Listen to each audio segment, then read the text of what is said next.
crois que ce qui m'a le plus marqué, c'est d'accompagner un patient jusqu'à son dernier souffle. Et j'ai commencé à lui parler. Et je pense que là, si vous vous sentez capable, vous pouvez partir. Il a lâché 2 souffles. Et là, en fait, tu le vois juste expirer une dernière fois. Et après, ça bouge plus.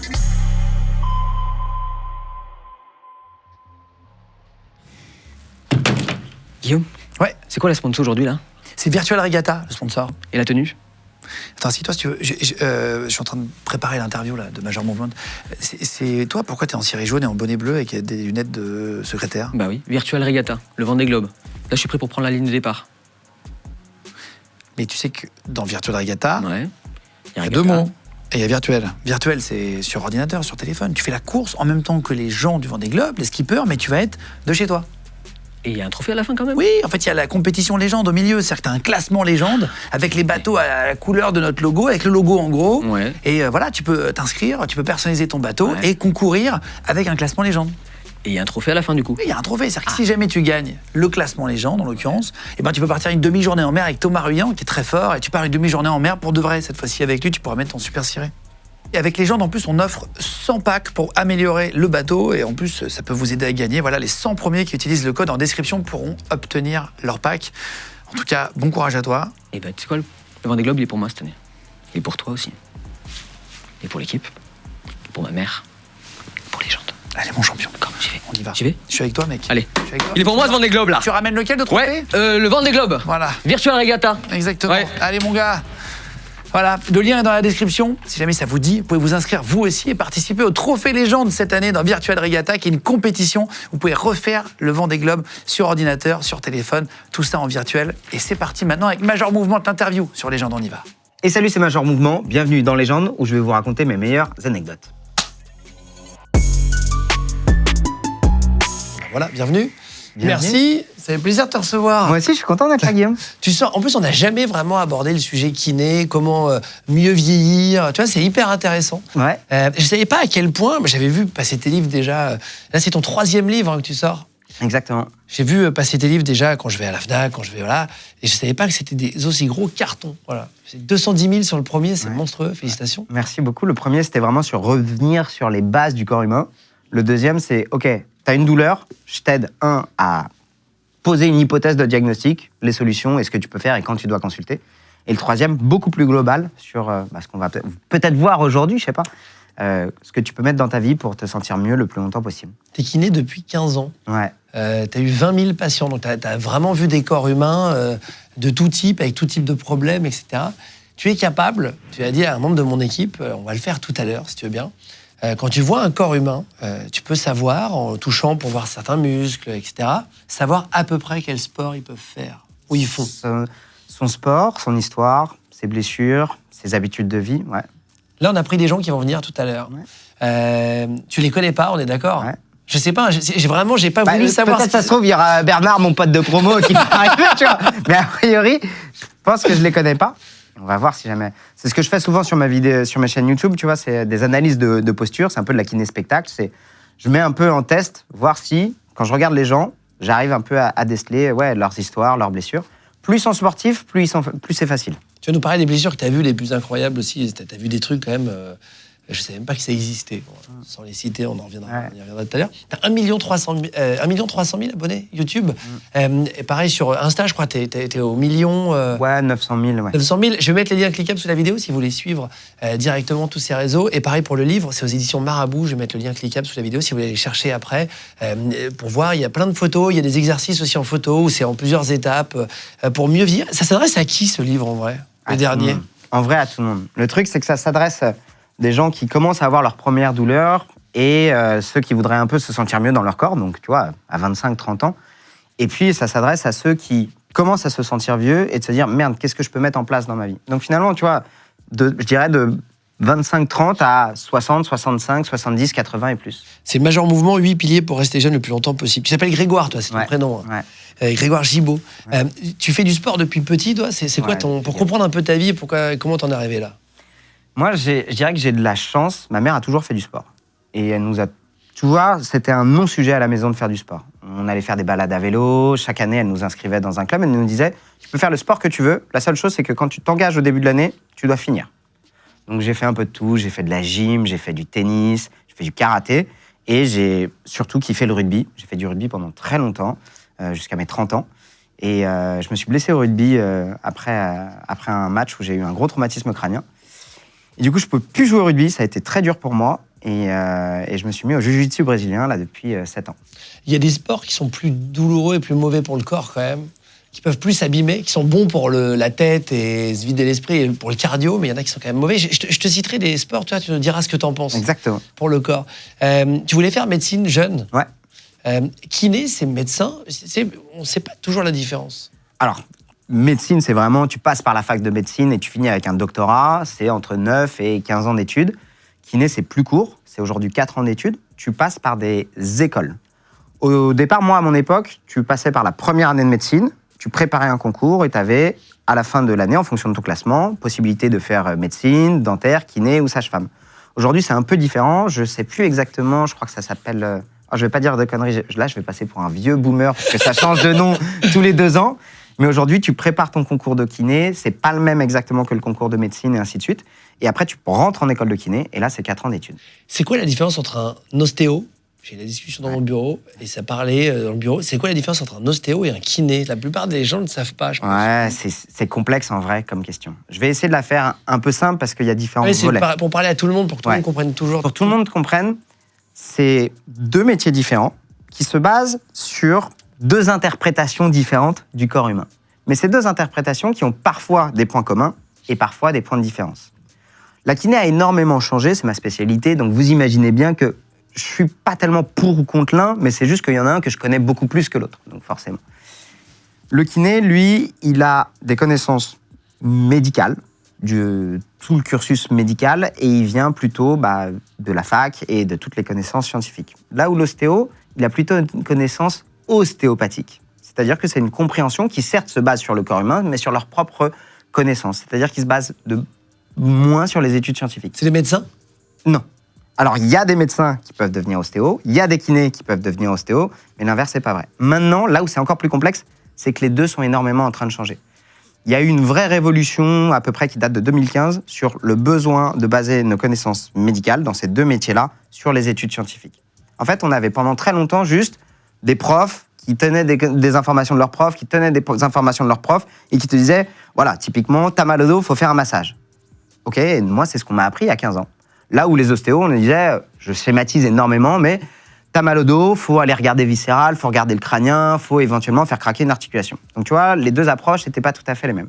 Et puis finalement, les études scientifiques nous disent quoi?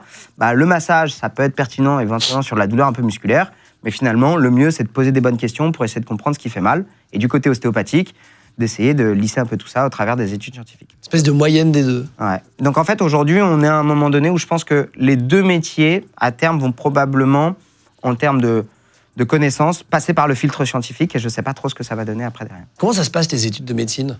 Les études de kiné, il y a un truc qui est quand même assez marrant, qui est même assez spécifique, c'est que tu fais ta rentrée des classes, ok, t'es assis à côté de tes voisins, voisines. Que tu connais pas. T'as 19, 20 ans.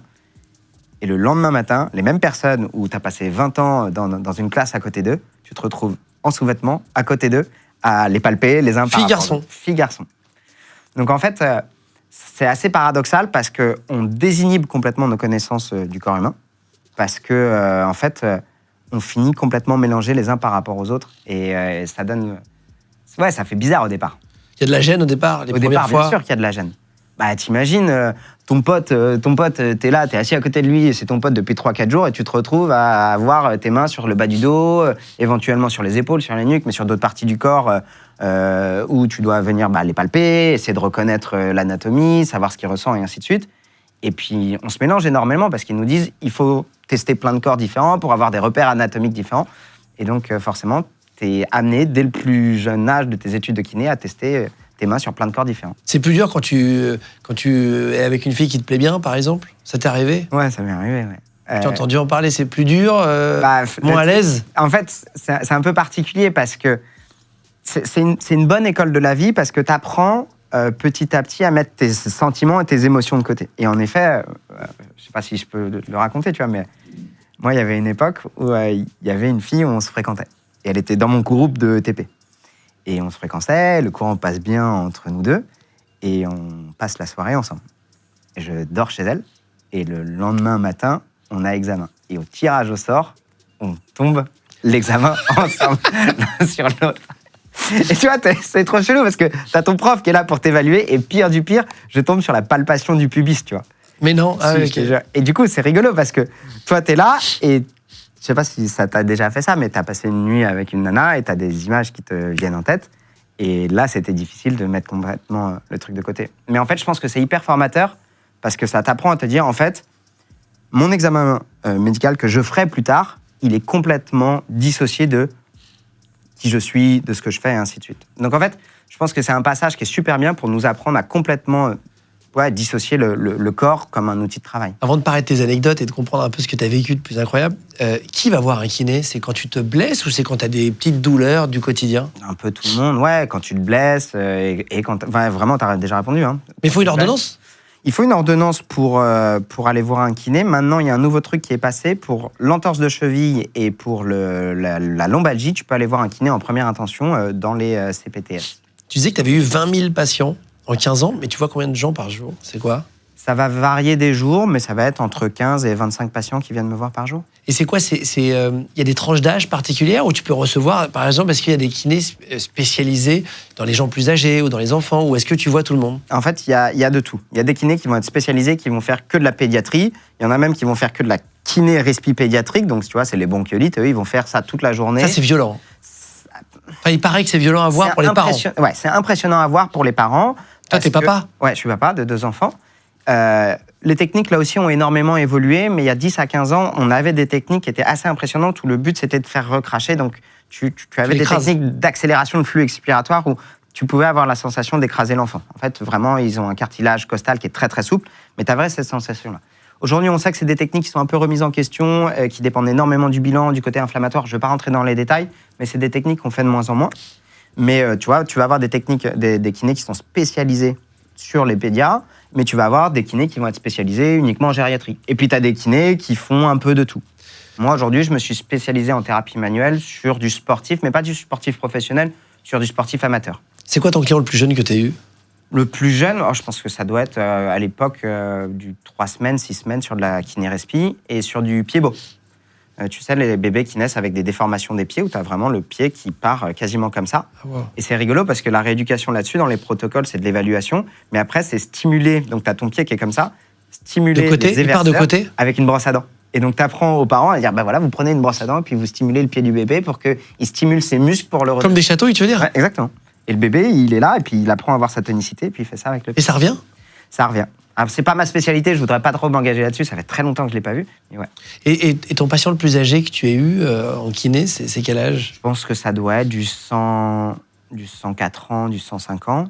Ah, waouh! Mais c'est pas tellement ça qui m'a le plus marqué. Je crois que ce qui m'a le plus marqué, ça m'est arrivé 2 fois, c'est d'accompagner un patient jusqu'à son dernier souffle. Mais pourquoi chez le kiné?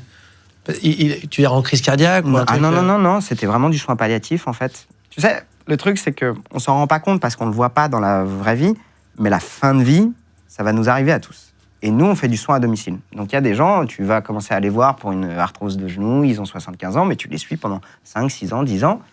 Et puis il y a des gens, tu les suis jusqu'à la fin. Et je sais pas pourquoi, dans le hasard de cette ordonnance, je pense que c'était un proche du médecin, il était chez lui à domicile, et le médecin me met une prescription soins de kiné de confort en soins palliatifs. Normalement, il y a des structures pour ça.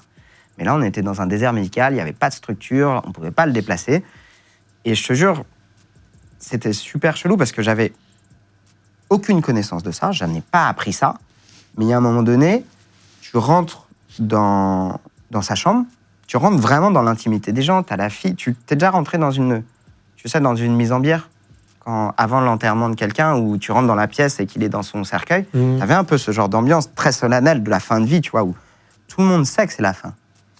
Et toi, tu rentres vraiment dans l'intimité des gens à ce moment-là, on te regarde avec énormément de respect, tu dis, tu sais, tu as tous tes critères qui te disent, là, il se passe un truc qui n'est pas habituel. Et je ne saurais pas te dire, on en parlait un peu en off, tu sais, parfois les salles qui captent le son. J'avais cette sensation-là de rentrer à ce moment-là dans la pièce. Et Et je m'installe à côté de lui, et là, vraiment, t'as le côté. J'étais jeune, je devais avoir 25, 26 ans. Qui est un peu spécial parce que tu sais pas comment te comporter. En vrai, à ce moment-là, t'es en dehors de tes guides pratiques, t'as aucune étude scientifique qui te dit... On t'apprend pas à faire ça. T'apprends pas à faire ça. Parce que là, c'est de l'humain. C'est de l'humain. Et littéralement, à un moment-là, tu te dis, soit je suis un escroc complet, soit je dis à la famille, écoutez, je sais pas faire et je le laisse là. Soit tu te dis, qu'est-ce que je ferais? Qu'est-ce que j'aurais aimé qu'on fasse à mon père, à ma mère? Qu'est-ce que j'aurais aimé qu'on me fasse même plus tard? Et je me suis assis à côté de lui, et je me rappelle, à ce moment-là, je voyais sa respiration, et je lui ai mis une main sur le thorax, et j'ai commencé à lui parler. Et c'est hyper bizarre, parce qu'en fait, là, tu peux plus tricher, en fait.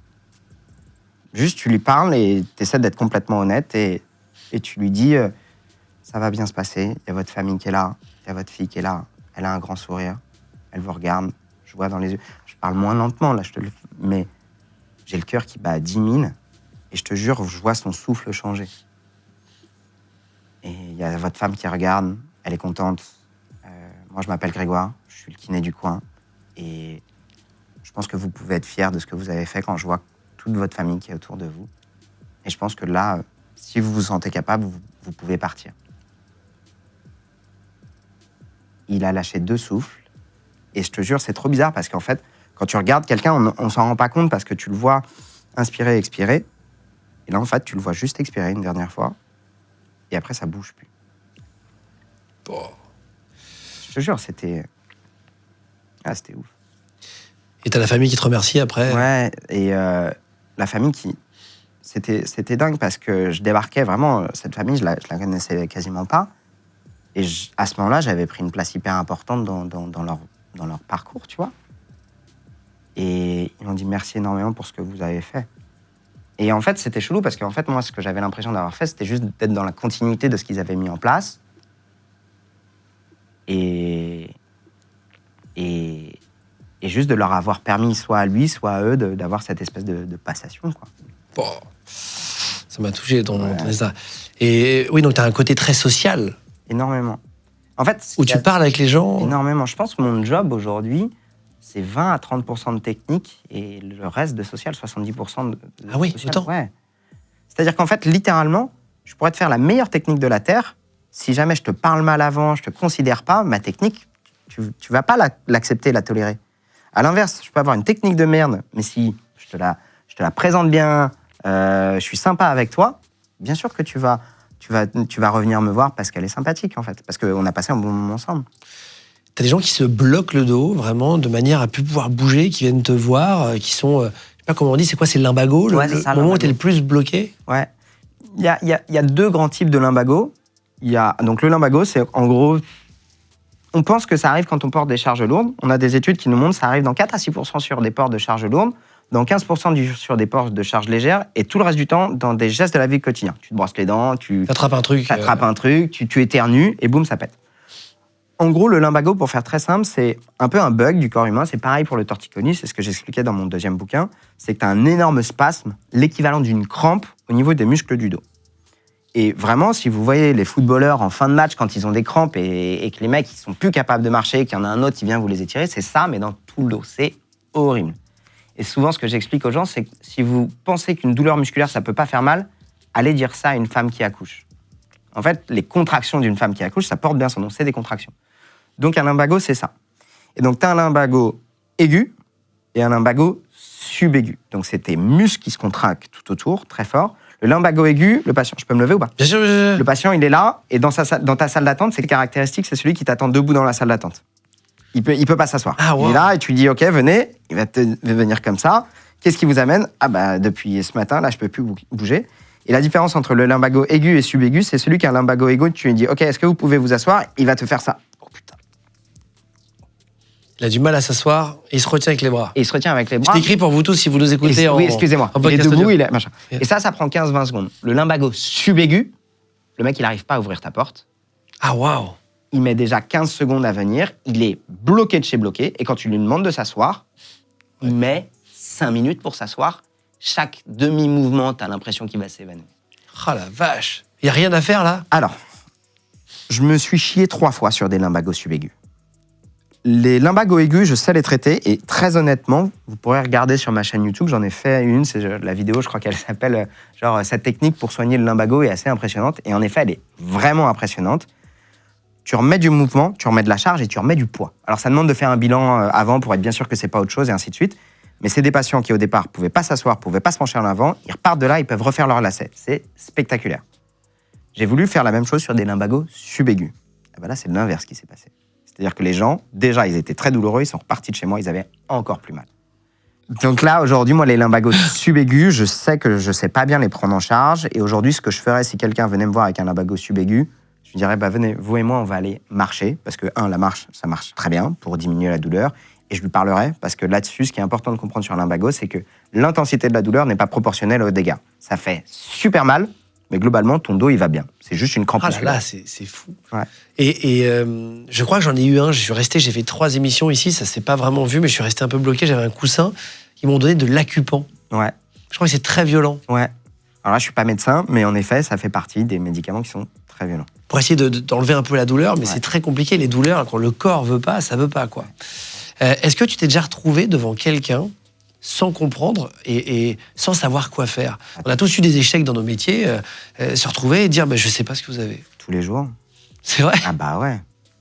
Il y a des tas de fois où, je te jure, les gens, ils me racontent des pathologies. Je ne connais pas le nom de la maladie. Mais parce qu'il y en a tellement. Et donc là, j'ai une technique. C'est qu'en fait, je sais que ces gens-là, ils ont des parcours de soins qui sont compliqués. C'est-à-dire qu'en fait, ils tombent sans cesse et ils sont obligés de réexpliquer leurs symptômes, d'où ça vient, leur nom de leur maladie, et ainsi de suite. Et en fait, moi, ce que je fais là-dessus, c'est de me dire, OK, qu'est-ce que je comprends dans leur maladie? C'est quoi leurs symptômes? Pour faire très simple, tu me donnes un nom de maladie hyper complexe que je connais pas, mais que tu me dis que ce qui te fait chier, c'est que tu peux plus porter tes gamins. OK, en fait, quelque part, je suis pas obligé de comprendre tous les mécanismes de la cause pour comprendre que la conséquence qui te fait chier, c'est pas le nom de la maladie, c'est que tu peux pas faire un truc qui est important pour toi. Et ça, je sais le traiter. Donc en fait, la plupart du temps, ce que je fais, c'est que je prends ma fiche de bilan, quand il m'explique, et je pose mon téléphone là, et à chaque fois, quand les gens viennent me voir, j'écris. Machin. Et donc là, ce que je fais, c'est qu'ils sont là, ils me racontent leurs symptômes, et ainsi de suite, et quand ils me donnent le nom de quelque chose que je connais pas, soit je sens qu'il y a un bon feeling avec la personne, et je dis, alors je suis désolé, en fait, je connais pas le nom de cette maladie, est-ce que vous pourriez m'expliquer, ou est-ce que c'est OK que j'aille faire mes propres recherches? Et il y en a qui apprécient énormément cette honnêteté. À l'inverse, il y a des gens, tu sens qu'ils ont vraiment besoin de vider leur sac et ils Conçoivent pas. conçoivent pas que tu ne puisses pas savoir. Et du coup, là, je vais chercher, je vais sur Google. Comme tout le monde, et tu regardes. Comme tout le monde. Et tu regardes le truc, tu te dis, OK, ça rentre dans telle maladie, ça rentre dans telle maladie. Parfois, tu leur dis, je reviens, je vais juste passer un coup de fil. J'appelle un peu le médecin et je dis, écoute, j'ai un patient qui a ça, c'est quoi les recos, qu'est-ce que je dois faire?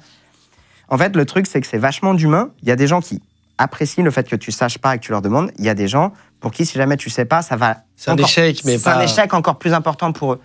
Et puis il y a des fois où tu sais pas, et à ce moment-là, tu réorientes. Et tu as des kinés un peu plus vieux autour de toi, plus âgés, qui ont vécu peut-être d'autres maladies, etc., et que tu peux appeler de confiance, c'est ça? Bien sûr, le réseau, il est hyper important. En fait, tu sais, on a beaucoup de choses à apprendre, mais on peut pas tout savoir. Et moi, souvent, ce que j'explique, c'est ça sert à rien de garder en mémoire ce que Google peut nous donner. En fait, je pense qu'on a beaucoup plus d'intérêt à être là, être dans l'écoute, de savoir quelles sont les problématiques des gens, comment est-ce que nous, avec nos outils, on peut les aider, plutôt que d'être une espèce de robot qui connaît plein de trucs, mais pas être forcément dans l'écoute et dans l'empathie. Tu as une histoire avec une rééducation de périnée aussi, un peu étonnante, avec une femme. Qu'est-ce que c'est qu'une rééducation de périnée? On a souvent entendu ce mot-là, mais je parle toujours à tout le monde. Qu'est-ce que c'est? C'est après un accouchement, en gros? Ouais, c'est souvent après un accouchement. Il y a d'autres cas où on peut avoir des problématiques de périnée, dans la neuro, dans la cancéro, dans des problèmes divers et variés. Moi, c'est pas ma spécialité. Et non seulement c'est pas ma spécialité, j'étais pas là le jour où on a donné le cours à l'école. Donc vraiment, j'étais dans le flou complet. J'avais passé l'examen, on m'avait donné les fiches, et l'examen, c'était un QCM, j'avais eu de la chance au QCM.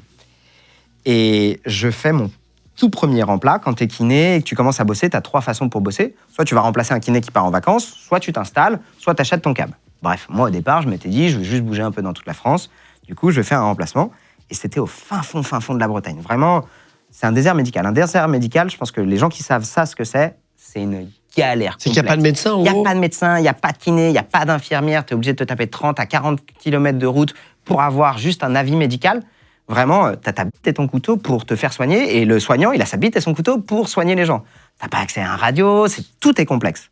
Donc, tu es vraiment obligé de te démerder. Ce qui semble complètement dingue en 2024 en France. Mais c'est une réalité. Il y a des endroits, c'est difficile de se De plus en plus, d'ailleurs, je crois. Et de plus en sujet, plus. Hein. ouais. On n'est pas assez de soignants pour s'occuper de tous les Français. Les Français vieillissent, il y a de plus en plus de problématiques de santé en France, et on n'arrive pas à couvrir tout le monde. Donc moi, je me retrouve là-dedans, dans ce cabinet, et là, pour le coup, c'est de la kiné de campagne, tu traites tout le monde. Et j'ai une patiente qui vient après un accouchement.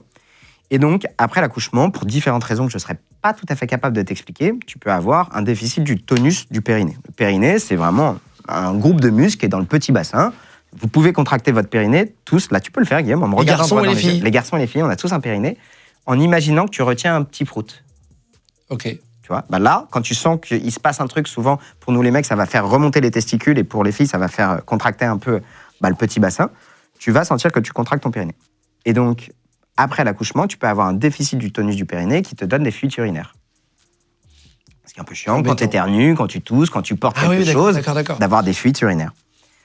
Et donc, c'est pour ça que les personnes qui ont des problèmes de périnée vont sage-femme ou kiné pour faire la rééducation. Là, j'étais le seul kiné à la ronde pour pouvoir le faire. Et tu savais pas comment faire. Et je savais pas comment faire. Je l'avais vu en théorie, mais c'est le genre de truc, il y a une différence entre la pratique et la théorie. Et donc, en théorie, ce qu'on fait pour faire de la rééducation du périnée, c'est que tu prends une sonde, c'est un truc comme ça, qui a une forme de fusée, que tu vas mettre en intravaginal, et tu demandes à la personne de contracter son muscle périnée. Il y a un petit écran qui fait du feedback, et en gros, tu dois contracter quand tu as genre ça va être une fusée qui monte, et que tu vas relâcher. Ah oui, il y a un graphique. Exactement. Pour t'entraîner à avoir une contraction volontaire. Sauf que moi, le kiné que je remplaçais, c'était un vieux de la vieille. Et sa machine de périnée, je te jure, mais il faisait la taille d'un piano des années 70. T'avais plus l'impression que c'était un détecteur de mensonges ou un truc pour l'électrocuter. Et il m'avait pas montré comment s'en servir.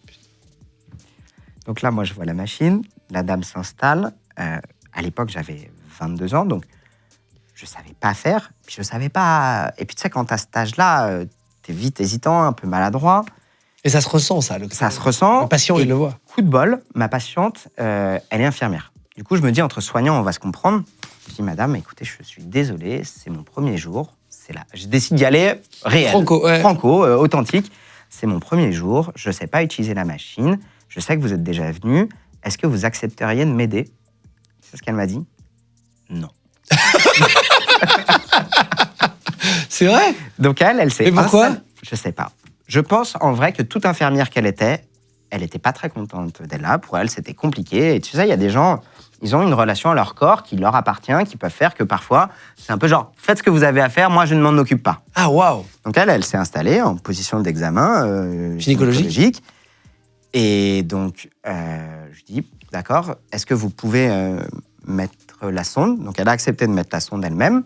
Et moi, j'ai passé les 15 minutes les plus longues de ma vie sur une machine, persuadé que j'allais lui envoyer des coups de jus. Et me dire, là, vous sentez quelque chose? Non. Là, vous sentez quelque chose? Parce qu'il y a de l'électricité, c'est ça? Oui. Mais, pour contracter, donc, d'accord, non, je sais en fait, pas. le truc, c'est qu'il y a soit de l'électricité pour contracter, soit c'est elle qui contracte et c'est un Sur l'écran, capteur. d'accord. Je te jure, la machine, j'avais jamais vu ça de ma vie. C'est un vieux truc. Vieux truc. Et au bout d'un quart d'heure, rien. Et du coup, là, je lui ai dit, bon, du coup, dans ces cas-là, je pense que ce qu'on va faire, c'est qu'on va arrêter là avec la sonde. Et on a fini la séance comme ça. Mais c'est vrai que, tu vois, on imagine que parfois, parce qu'on a fait des études, on connaît tout sur tout. Et une fois de plus, le facteur humain, il est tellement important. Et je ne savais pas faire, en fait. Incroyable. Et tu parlais tout à l'heure des gens qui se confiaient à toi. Ouais. Est-ce que tu as une histoire un peu notable qui t'est arrivée où tu attendais pas du tout à ce que patiente ou un patient te raconte quelque chose? En particulier, depuis le Covid, il y a des gens qui sont en vraie détresse émotionnelle. Il y a un niveau d'anxiété qui est assez important, et en particulier chez des jeunes, et des gens qui peuvent avoir des douleurs physiques ressenties, qui sont à la base sur une petite blessure sportive, mais avec un terrain émotionnel complexe. Et elle, ça faisait déjà 3-4 séances qu'elle venait, et moi, j'avais ressenti que sa douleur, elle était assez atypique, qu'il y avait autre chose, et on grattait, et on discutait. Et je savais qu'elle allait pas bien. Moi, je lui dis que ce serait bien qu'elle aille voir un psychologue pour en parler, qu'elle en parle à son médecin traitant. Mais tu sais, c'est des parcours qui sont un peu difficiles parce que tu peux pas les imposer à y aller. Je lui donne la carte. Elle dit qu'elle va y aller, mais je sais qu'elle n'y va pas. Et elle revient au bout de la 4e séance. Et là, je vois que ça ne va pas. Et on discute, on fait le soin. Et là, elle me dit, écoute, Grégoire, je crois que ce soir, je vais faire une connerie. Elle dit, je me suis jamais senti aussi mal et je pense que ce soir, j'ai plus envie que ça... Je sais plus exactement comment elle le formule, mais... Et là, c'est compliqué parce que je suis pas psy, je suis pas médecin, mais quand t'as quelqu'un, une fois de plus, tu vois, qui te raconte ça, tu peux pas laisser passer. peux pas laisser passer, en fait. Faut que tu l'aides. Ouais. Et donc, là... Vous n'êtes pas du tout formé, à la psychologie? On est formé, en fait, à de la reconnaissance psychiatrique, des grandes familles de maladies psychiatriques. Oui, très large. Très large. À mon époque, on commençait tout juste, tu vois. Comme je t'avais dit, on avait une formation qui était très, voilà, il y a une tendinite, vous faites ça, il y a machin, sur des protocoles. Très peu d'humains, ce qui a changé depuis. Et ouais, donc quand elle me dit ça, je comprends qu'il y a une forme d'urgence. Et là, ce que j'ai fait, c'est je lui ai dit, bon, je comprends qu'on arrête le soin, on se pose, ok, viens, on discute, machin. Et je lui demande, ok, là, de ce que tu... Et là, pareil, je souffre en jeu. De ce que tu m'évoques, là, je m'inquiète vraiment pour toi. Je ne peux pas te laisser partir comme ça chez toi ce soir. Est-ce que tu es d'accord pour que je t'aide? Oui. Ok. Moi, comme aide, ce que je peux te proposer, là, c'est plusieurs choses. Soit j'appelle maintenant le SAMU, et tu vas passer une nuit à l'hôpital, mais tu auras du temps d'attente. Tu vas d'abord rencontrer un interne, puis après un médecin qui va te faire voir un psychiatre pour discuter. Soit, si tu veux, j'ai un bon copain médecin, je peux l'appeler, voir s'il a de la place pour te recevoir. Soit, est-ce que tu veux qu'on appelle un membre de ta famille?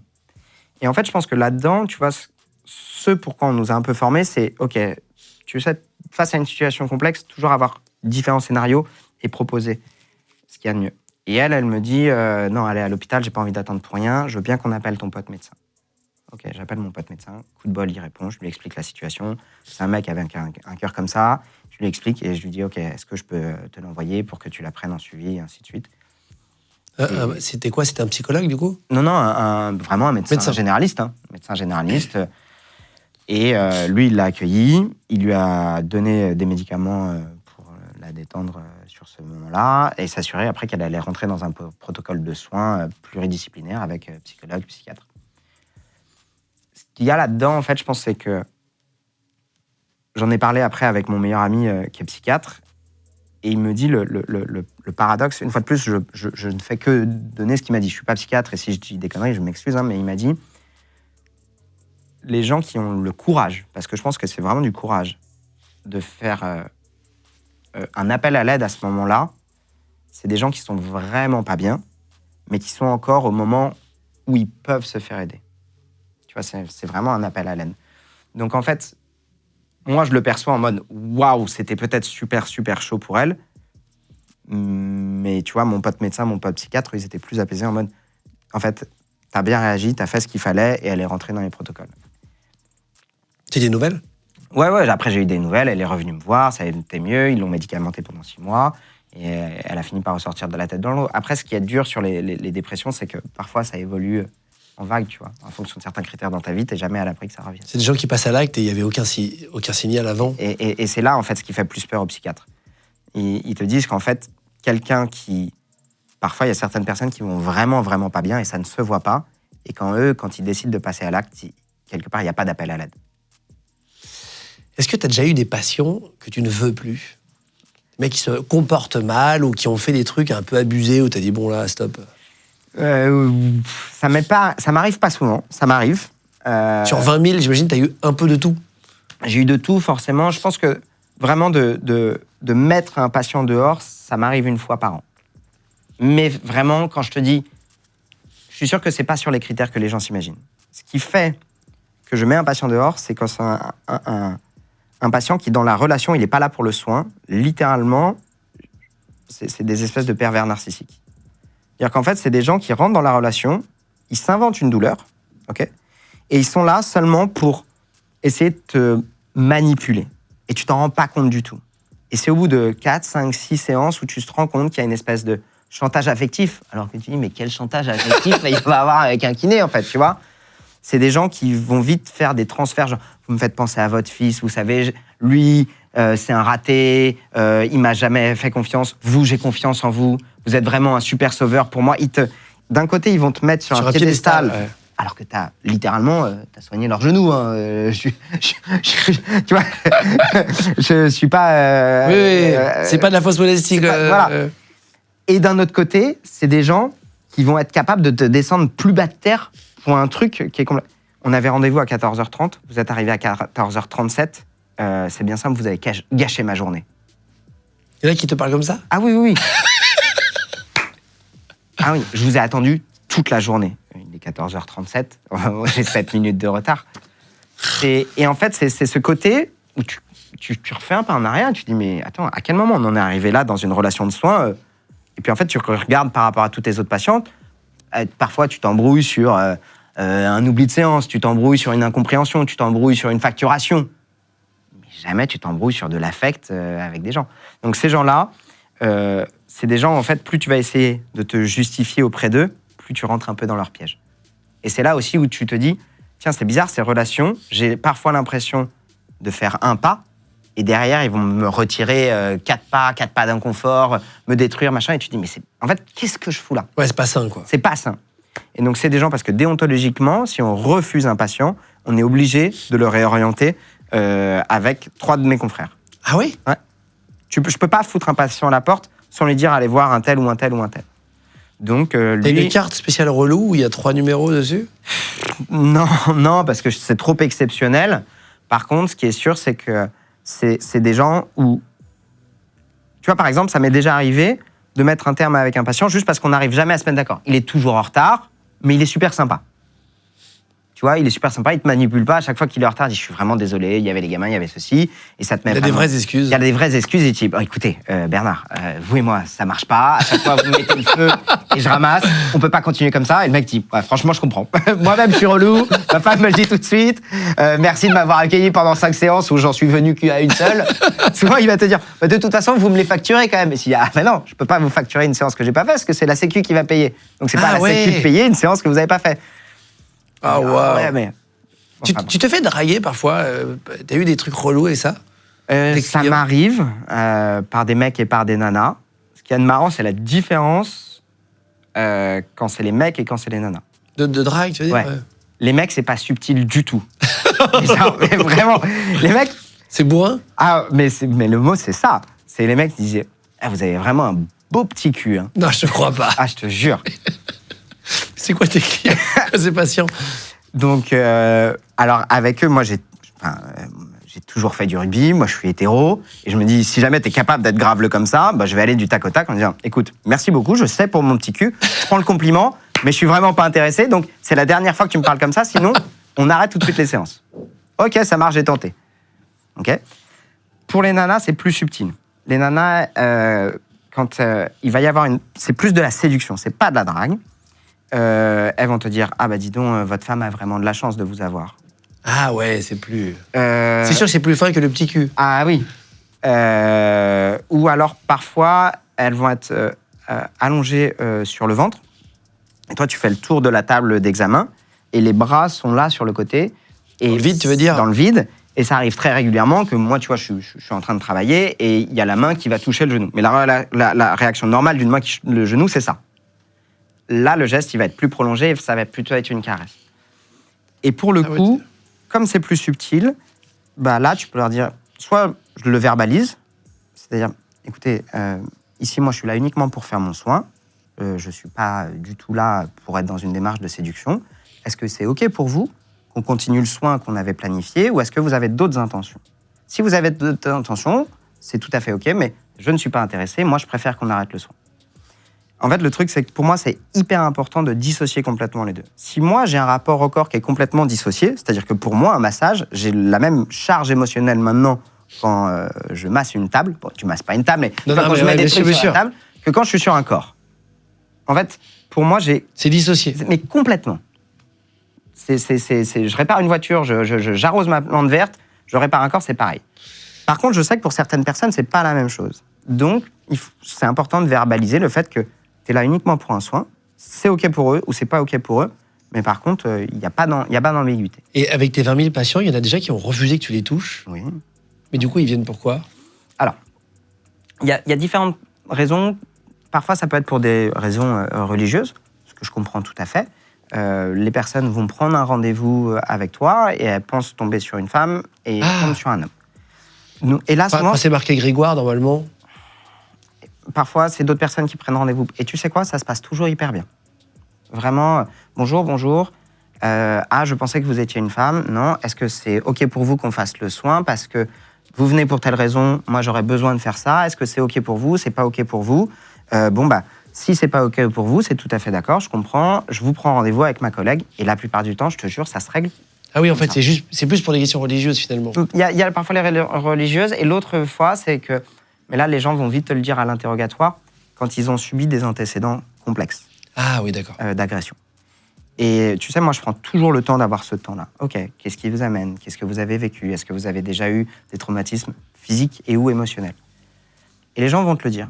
Et une fois de plus, on ne peut pas se tromper à avoir une bonne communication, on ne peut pas se tromper à poser des questions, on ne peut pas se tromper à dire qu'on ne sait pas.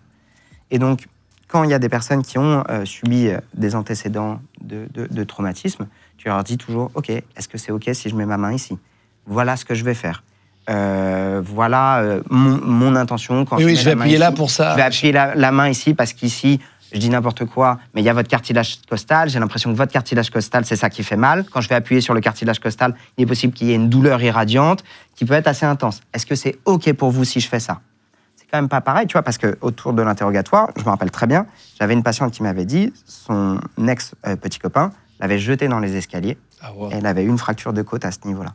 Donc quand pour 5 ans plus tard, On tu sait dois pas, aller on sait remettre pas. les mains, machin, tu l'évoques, tu en parles. Et si c'est pas OK, tu fais pas ton soin, en fait. Est-ce que tu as déjà eu des gens avec de l'hygiène un peu douteuse? Parce que sur 20 000 personnes, parfois tu en croises, tu vois des gens pas très propres. Toi tu es au contact des corps. Alors pareil, j'ai pas le même rapport au corps, en fait. Pour Non, mais moi, d'accord, mais quand même, il y a les odeurs, ça peut être dur.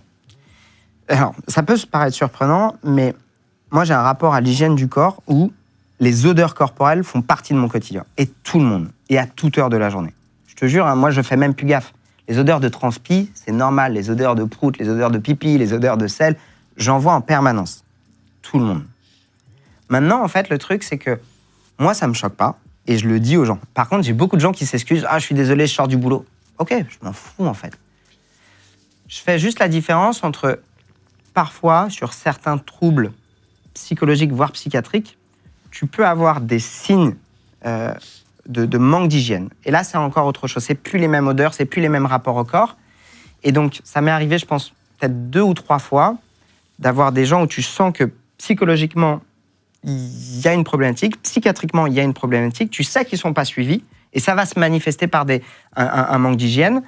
Mais c'est pas genre, j'ai pas pris de douche pendant 3 jours. Tu ressens beaucoup les odeurs et tout ça, toi? T'es le premier des 250 invités qui me dit, tiens, c'est marrant, le goût de l'eau minérale, t'as remarqué que c'était une eau particulière, etc. Ouais. Après, c'est parce qu'on a lavé la tasse avec de la javel, du coup. C'est ça, avec du cyanure. Donc non, l'hygiène, c'est un non-sujet pour moi. Je voulais qu'on parle des blessures. C'est quoi pour comprendre un peu ce qui peut aussi emmener chez le kiné, ce que tu peux être amené à voir, toi, sur les corps, quelle est la plus grosse blessure que tu aies vue, pour comprendre un peu jusqu'où ça va?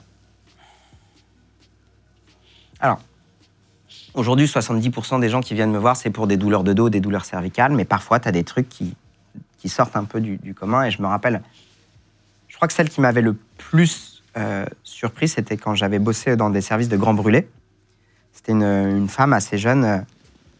Son barbecue avait pris feu et ses 2 enfants en bas âge étaient à côté. Et donc, elle a eu le réflexe immédiatement de protéger ses 2 enfants, mais au passage, elle a pris vraiment feu au niveau de ses 2 mains. Et alors, il y a un truc assez dingue pour pouvoir réparer les gens qui ont été brûlés de manière importante sur une grande surface de leur corps, c'est de faire une autogreffe. En fait, on va prendre une partie de ta peau pour la greffer ailleurs. Pour pouvoir avoir une bonne prise de greffe, il faut un bon apport sanguin, donc une bonne vascularisation. Et la partie de ton corps la plus vascularisée, est-ce que tu sais laquelle c'est? Où il y a le plus de sang, où il y a le plus de vaisseaux vascularisés. La plus vascularisée, c'est les muqueuses, non? Alors en fait, c'est les lèvres chevelus. ou les cuirs chevelus. Ouais, parce que tu as tous les capillaires qui vont dans les cheveux. Et donc en fait, ce que les médecins ont trouvé comme technique, c'est que pour pouvoir avoir plus de peau à disposition, ils vont te mettre un ballon entre la boîte crânienne et le cuir chevelu. Et le ballon, ils vont le gonfler tous les 2 ou 3 jours. Et donc, en fait, le ballon, on le gonfle, ça va étirer la peau, étirer la peau, étirer la peau pour avoir encore plus de surface de peau pour pouvoir le greffer. Waouh. Et après, t'enlèves la peau et ça redevient normal. Exactement, parce qu'en fait, vu qu'en plus de ça, c'est dans le cuir chevelu, si jamais tu as une cicatrice là, ça va pas savoir, ça va être caché par les cheveux. Et donc, elle, on m'avait prévenu, et donc tu rentres dans sa salle, et dans sa salle, elle avait littéralement l'équivalent d'un ballon de rugby, Mais non. je te jure, de ballon, avec un grand turban, et tout ça de tête gonflée, en fait. Incroyable. Et sur Les la médecins fin sont forts, hein, quand même. En fait, le truc, c'est incroyable de voir à quel point les mecs, même si tu as l'impression que c'est hyper carré, parfois, tu es obligé de te jouer de la débrouille, en fait. Il y a beaucoup de ça dans la médecine, en fait, on est en dehors des protocoles et on est obligé de trouver des techniques et qui, demain, peut-être, vont devenir des protocoles. Et c'est le cas aujourd'hui. Putain, c'est fou. T'as vu quelqu'un avec un pétard qui le pétait à la main aussi. Ça, c'est fou. Je sais pas Ouais. que c'était possible. Ça, c'est quand j'ai bossé en service de traumato de la main. Hyper intéressant, la traumato de la main. À chaque fois, tu as des histoires de vie dingue. Et je m'en rappelle un qui avait fait la fête nationale en Italie et qui avait pris un gros pétard qui lui avait pété dans la main. Il avait perdu les 3 doigts. La main, Le 3 doigts à partir du pouce. pouce, index et majeur. La main, on ne se rend pas compte à quel point c'est un outil qui est hyper puissant, mais surtout en particulier la pince. On n'a pas tellement besoin de tous les doigts, on a surtout besoin de la pince pour pouvoir saisir des trucs. Le pouce, quoi. Le pouce le plus important. Et les protocoles des chirurgiens là-dessus, c'est de récupérer le gros doigt de pied et de le greffer à la place du pouce. Son gros doigt de pied, Son c'est gros doigt forcément de le sien. Exactement. Donc il lui coupe le doigt de pied. Il lui coupe le gros doigt de pied. Je crois que lui, il lui avait fait ensuite une autre greffe. Genre, ils prennent le 4e petit orteil pour le remettre à la place du gros doigt de pied parce que c'est important pour la propulsion. Mais ils le mettent au niveau du pouce. Et le truc qui est plus dingue, c'est que, je sais pas toi, tes gros doigts de pied, mais on a souvent des gros doigts de pied un peu épais. Plus gros que son pouce. Plus gros que ce pouce. Et avec le temps, en fait, le truc s'affine pour reprendre quasiment la forme d'un vrai pouce. Mais non. Je te jure. Waouh. Et t'imagines le travail de microchirurgie pour récupérer les tendons, toutes les vascularisations. Non, mais c'est des nerfs. génies. Heureusement incroyable. qu'il y a des médecins. Tu vois, c'est tellement... Heureusement qu'il y a des médecins. Non, mais c'est un des métiers qui est tellement le plus important. Ah ouais. C'est incroyable. Puis les recherches et tout, c'est passionnant, Des je trucs trouve. de dingue. T'as vu un monsieur qui faisait du vélo, Ah ouais. se promener un jour. Non, mais c'est intéressant d'en parler pour faire attention aussi, 2 fois plus attention. Je sais pas s'il faut faire plus attention. C'était un patient quand je bossais en service des gros traumas de la route. Et lui, il était paraplégique, donc tu es en fauteuil roulant, mais tu peux utiliser tes bras, le haut de ton corps et ainsi de suite. Et lui, c'était un ingénieur, 2 enfants, hyper bon gars. Et il y a un arbre qui lui est tombé dessus alors qu'il faisait une sortie à vélo. T'imagines le truc improbable?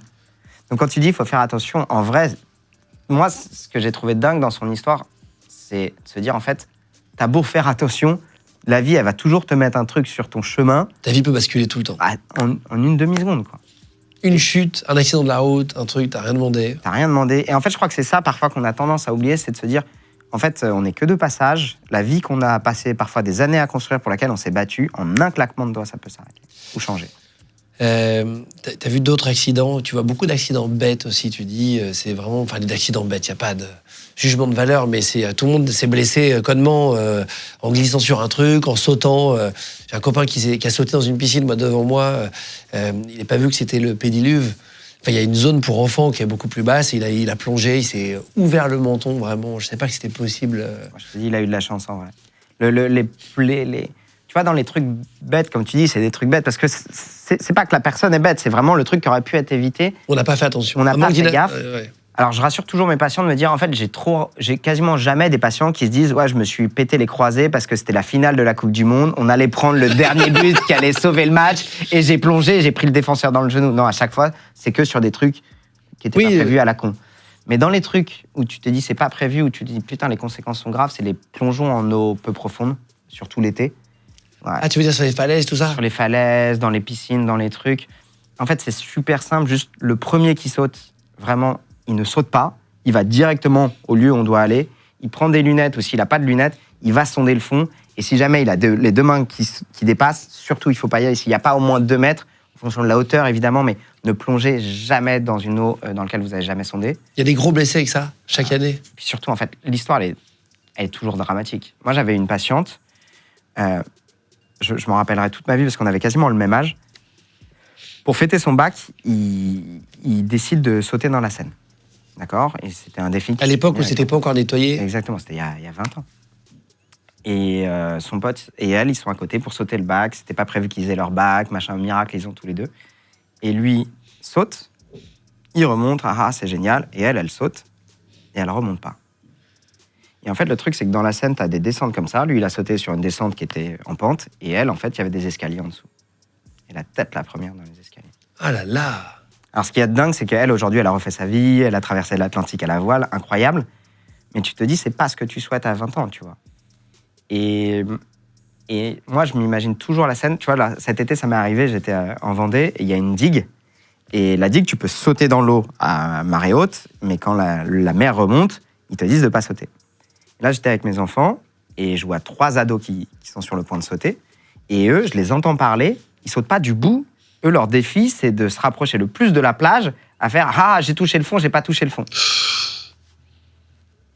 Et moi, je passe devant eux, et je me dis, est-ce que je fais ce vieux père relou tu vois, qui casse le délire des ados. Et je me dis, je crois que je préfère passer pour le vieux relou que de savoir qu'il y a un de ces gamins qui une se heure blesse. après, tu le vois. Et donc, je passe devant eux, et je leur dis, les gars, est-ce que vous savez ce que vous risquez à sauter, là?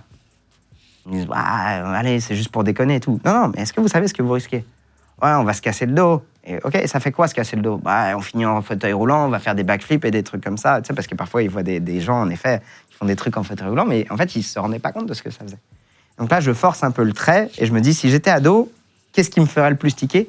Je leur dis, ouais, il y a ça, mais c'est surtout que vous pourrez plus bander, vous pourrez plus pisser, il y aura un moment donné où vous allez vous pisser dessus, vous chier dessus. Vous voulez toujours sauter?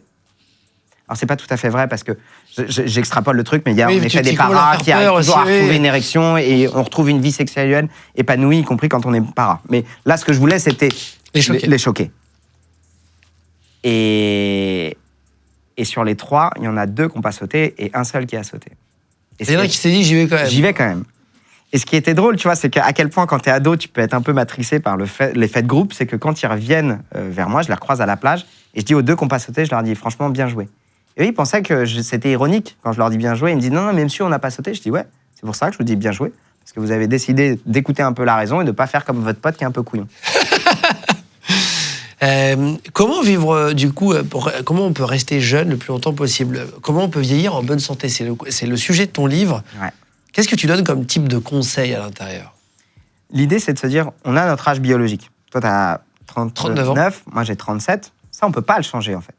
Par contre, en termes d'âge ressenti, tu ressens que tu as quel âge, toi? J'en sais rien, en vrai. Aujourd'hui, particulièrement, d'ailleurs, une petite nuit de 3 heures, 75. Non, mais en vrai, sinon, je pense une trentaine d'années. Ouais. Et en fait, mon bouquin, c'est ça. C'est de se dire, qu'est-ce que tu peux mettre en place dans ta vie pour avoir un âge ressenti inférieur à ton âge réel? Ça se passe dans l'assiette aussi, beaucoup? Ça se passe, en fait, Partout. c'est pour ça que j'ai fait 8 piliers. Les piliers, je les ai dissociés un par un. L'état d'esprit, les muscles, l'importance de la masse musculaire, l'articulation, la compréhension des neurosciences et de la douleur, et le stress et l'assiette. Évidemment, tout est étroitement lié. Dedans, il y a des routines pour bouger, parce qu'en effet, quand tu vas bouger, ça a un bénéfice majeur, certes, sur tes articulations, sur ta masse musculaire. On a un lien de corrélation directe entre la masse musculaire, la qualité de vie et l'espérance de vie. En gros, les gens qui ont du muscle vivent plus longtemps et dans des meilleures conditions. Ah, c'est vrai. Maintenant, quand on pense les gens qui ont du muscle, je suis sûr que même toi, tu t'imagines tout de suite un bodybuilder. Exactement. Moi, je te parle juste de masse musculaire qui se voit même pas forcément. Normal, quoi. Mais même, ouais, c'est même pas la question de Je croyais que normalité. c'était les gens secs qui vivaient vieux. J'ai toujours eu cette idée de ces Japonais. À chaque fois, c'est les gens qui vivent le plus vieux. Il y avait souvent, depuis les 39 ans où j'ai vécu, le doyen de l'humanité était souvent japonais ou des gens mouraient. Tu sais, je crois que c'est le record dans le monde des gens qui ont dépassé les 100 ans de centenaire. En fait, c'est multifactoriel. Il y a en effet la masse musculaire qui est directement corrélée à l'activité physique, et l'activité physique va te permettre d'entretenir tes poumons, ton cœur et ton cerveau. Et c'est ce que j'explique dans le premier chapitre. Les 10 premières causes de mortalité ou des trucs qui te font finir dans un lit, c'est les problèmes de tête, les problèmes de cœur et les problèmes de poumons. L'activité physique diminue le risque d'avoir ces problématiques-là. Ensuite, il va y avoir les liens sociaux qui sont hyper importants en fait. Le fait de continuer à apprendre, le fait de continuer à gérer. En fait, à chaque fois que tu vas apprendre, ça va créer dans ton cerveau une nouvelle reprogrammation. Et ça garde ton cerveau jeune. Et en fait, ce dont on se rend compte, c'est pour ça que je parle d'âge ressenti, c'est que ceux qui commencent à être vieux tôt, c'est des gens qui pensent qu'ils ont déjà tout vu, tout vécu, qu'ils n'ont plus rien à apprendre, qui arrêtent d'avoir des liens sociaux. Moins curieux aussi. Moins curieux, qui arrêtent de sortir, qui arrêtent d'écouter les gens. Non mais j'exagère, tu vois, mais vous recevez toujours tout un panel d'invités différents. T'es d'accord ou t'es pas d'accord? Quoi qu'il en soit, en fait, ce qui va se passer, c'est que quand tu vas l'écouter, il va se passer des trucs dans ton cerveau, Des émotions. Des émotions. Pourquoi il me dit ça? S'il me dit ça, peut-être qu'il y a un truc que j'ai loupé. Au contraire, c'est vraiment un gros connard de dire ça parce qu'il sait pas ça. Mais en tout cas, ça va garder ton cerveau actif. Après, il y a évidemment l'alimentation qui joue énormément. On a des alimentations, c'est ce que j'explique dans le bouquin, qui peuvent créer des micro-inflammations dans notre corps. Ok, tu me dis, génial Greg, mais en fait, ces micro-inflammations, ça veut tout dire, ça veut rien dire. Sauf qu'en fait, ces micro-inflammations, ça peut te créer des douleurs dans tes articulations. Et quand tu as des douleurs dans tes articulations, tu vas avoir moins la possibilité de bouger et de faire du sport. Donc en fait, c'est ce que j'explique vraiment dans le bouquin, c'est que tout est mêlé. Et comme tout est mêlé, c'est intéressant d'aller chercher soit une clé, 2 clés, 5 clés. J'essaie d'être le moins culpabilisant possible et de dire, en fait, ça dépend des moments de ta vie. Il y a des moments où tu vas pouvoir tout prendre et il y a des moments où c'est trop dur et tu prends rien du tout.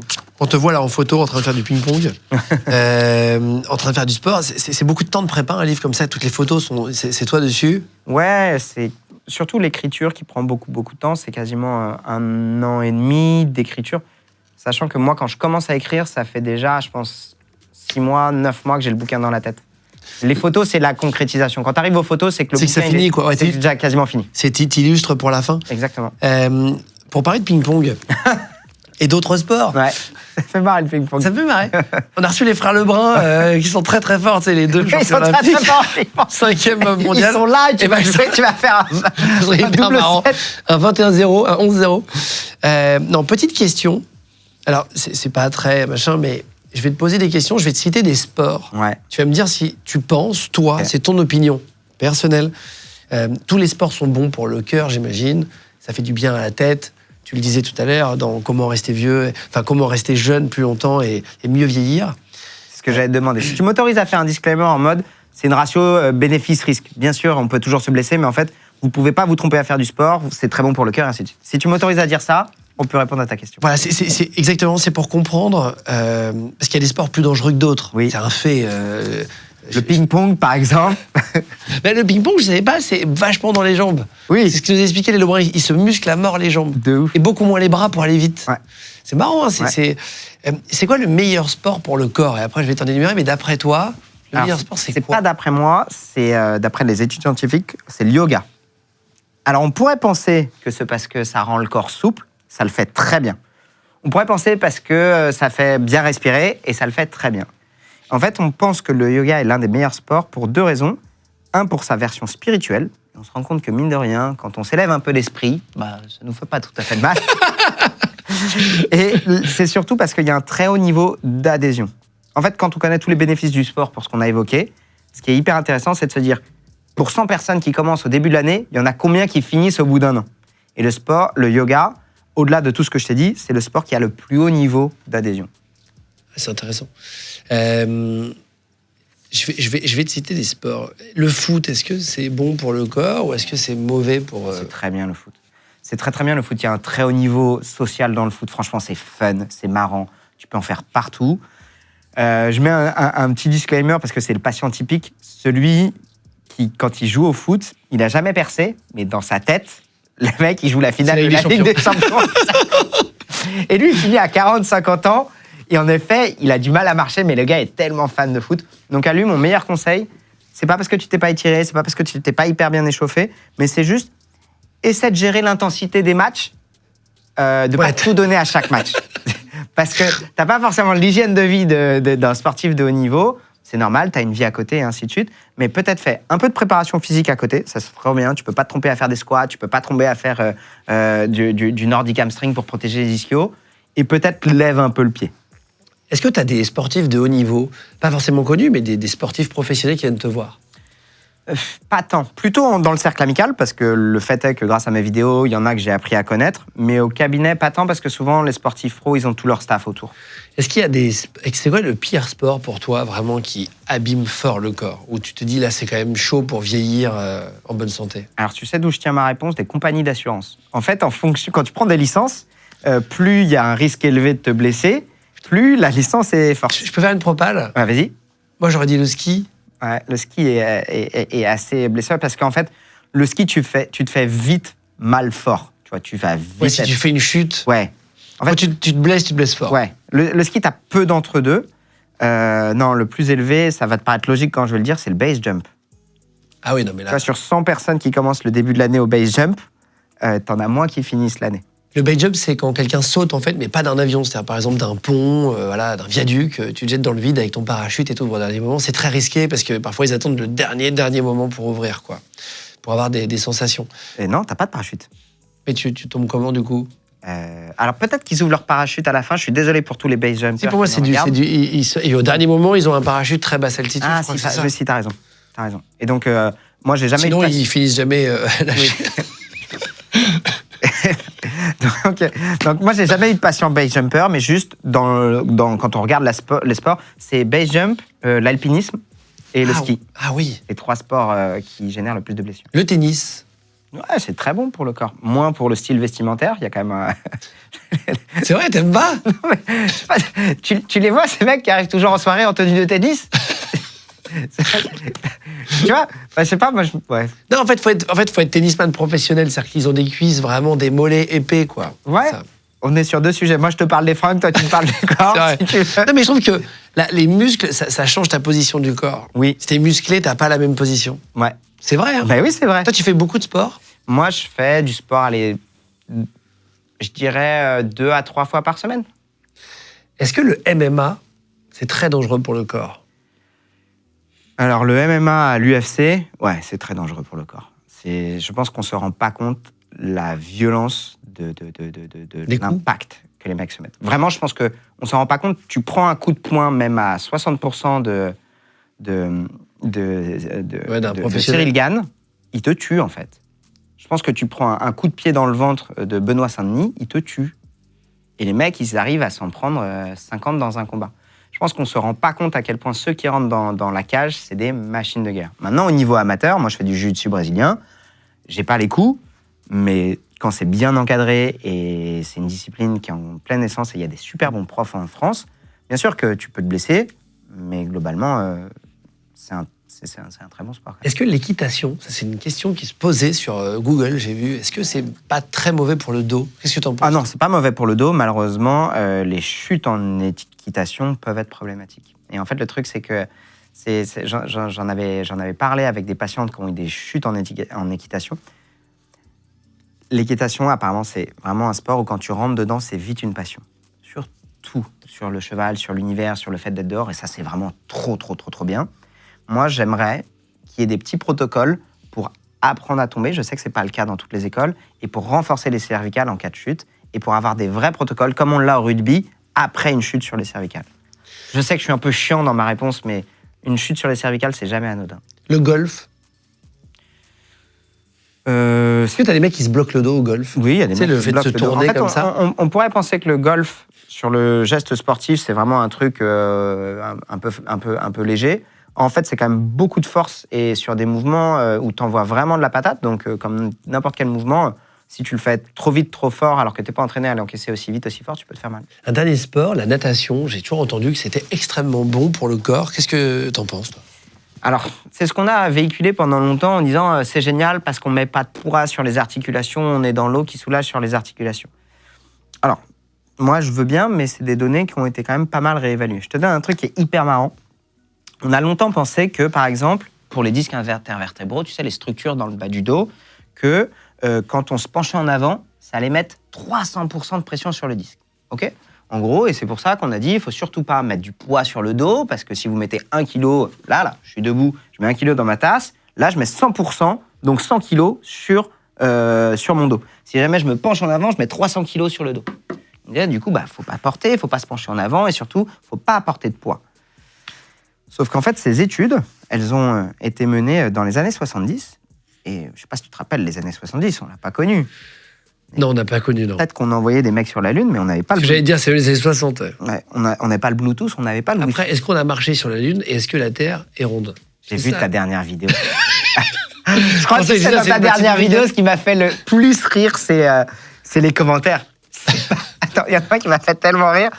C'est pas la tortue la plus ninja des égouts. En tout cas, elle est géniale, celle-là. C'est pas la tortue la plus ninja des égouts. Elle était bien, ta vidéo.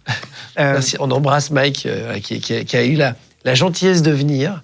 Et j'ai vraiment apprécié parce qu'il n'y a aucun platiste. On essaye de respecter tout le monde et surtout d'écouter tout le monde. C'est hyper important. Ouais. On ne pense pas tous pareil. Mais c'est ça qui est bien. Heureusement qu'on ne pense pas tous pareil. Heureusement qu'on a chacun des cultures différentes, des trucs, qu'on est différents, c'est sympa. Évidemment. Mais oui, effectivement. Mais non, c'était une petite blague pour ceux qui ont suivi. On a reçu quelqu'un qui pensait que la Terre, qui pense que la Terre est plate encore aujourd'hui. T'as pas réussi à le convaincre à la fin. Personne ne s'est convaincu. C'est comme une discussion à Noël avec tes oncles. Si tu parles de politique, personne ne va se convaincre. Chacun va repartir pareil. Mais pourtant, ça sera battu toute la soirée. Là, on n'a pas essayé de se battre. On a essayé d'écouter parce que c'est 8 ou 9% des Français qui pensent ça. Donc, c'était important pour nous de donner la parole. On cherche d'autres sujets. D'ailleurs, si vous avez des idées dans le style du platiste, nous, on est des globistes pour les platistes. Ils nous appellent les globistes. Donc tu es un globiste. Ouais. Mais est-ce que si vous avez d'autres idées de thèmes comme ça, on serait super. Ça fait la chocolatine. Mais genre déjà qui sont vraiment vénères de la chocolatine. C'est compliqué de durer 1h30. Excuse-moi, pardon, je t'ai coupé. Mais... Un mec qui te refait l'histoire du pain au chocolat. Bref. Et donc, dans les années 70, on est allé sur la Lune, si on est vraiment allé. Mais on n'avait pas le Bluetooth, on n'avait pas le Wi-Fi. Et donc, en fait, on a fait des études, on mettait des capteurs à l'intérieur du disque intervertébral pour que les gens se rendent compte qu'il y a à peu près tout ça d'épaisseur pour aller sur le disque intervertébral. Donc tu peux pas le faire sur un Mac vivant. On l'a fait sur des cochons décédés. Et du coup, on a appliqué des connaissances sur des cochons décédés sur des hommes vivants qui portent des trucs. Et donc, on a dit, surtout, faut pas se pencher en avant. Ah waouh, ah oui, d'accord. Et donc, en fait, on s'est complètement trompé d'histoire.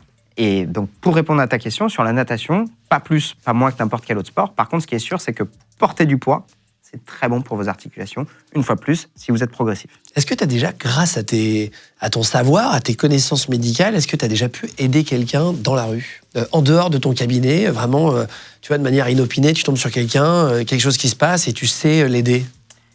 Tous les jours, en vrai. Non, alors, il y a, sur mes connaissances de kiné... Il arrive, les mecs qui attendent de traverser la rue, il les prend, il les retourne.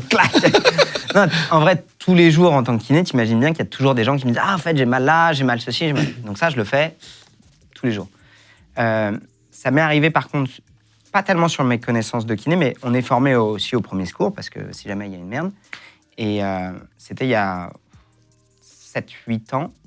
À l'époque, je bossais en Guadeloupe, et notre cabinet, il était ouvert sur la rue. Et moi, je traitais un patient, on faisait des exercices sur la terrasse, qui donnait sur la rue. Et là, j'entends un crissement de pneus, mais de dingue, comme j'ai jamais entendu de ma vie, et un boum hyper fort. Et là, je lève la tête, et je vois la voiture arrêtée, et je vois un mec par terre. Mais en fait, ce qui me surprend le plus, c'est la distance entre la voiture et le mec. Il y a, mais genre 7 mètres. Et il a été expulsé? Il a été expulsé. Pas de ceinture? Non, pardon, c'était un piéton. C'était pas le mec de la voiture. Okay. Non, la voiture l'a percuté. Et c'était juste devant un bar, et tous les gens du bar étaient saisis, personne ne bougeait. J'appelle mes 2 collègues, on descend tous les 3, et là, quand on arrive, tu vois qu'il a la tête là où il ne devrait pas avoir la tête. Il a une fracture ouverte de la jambe. Tu vois l'os de son tibia qui est en train de sortir. Et les gens commencent à vouloir le bouger pour lui remettre la tête dans l'axe. Lui, il est conscient, il parle. Et donc, en fait, là, c'est juste calmer les gens. En fait, tu avais vraiment du monde. C'était devant un bar, il y avait certaines personnes qui étaient alcoolisées, qui voulaient s'improviser des trucs. Et donc, en fait, nous, notre seule connaissance à ce moment-là, c'était surtout ne le touchez pas, parce que sur la fracture ouverte, pareil, c'est pas trop mon métier, mais je sais que tu peux parfois avoir sur des fractures ouvertes des arrachements vasculaires de l'artère. Et si jamais tu as une artère du membre inférieur qui est ouverte, en 45 secondes, en 1 minute 30, c'est fini. Faut un tourniquet, là, un truc Exactement. pour serrer la jambe, mettons, on n'a pas ça. Et donc là, on voit que le truc, vraiment, la jambe, elle a complètement vrillé, le tibia sort, mais il y a très peu de sang qui sort. Et donc le risque à ce moment-là, c'est qu'en voulant le bouger, non seulement il a les cervicales dans un sens, c'est de lui rompre les cervicales ou de... En fait, quand tu as une fracture cervicale, la fracture osseuse, elle ne pose pas de problème.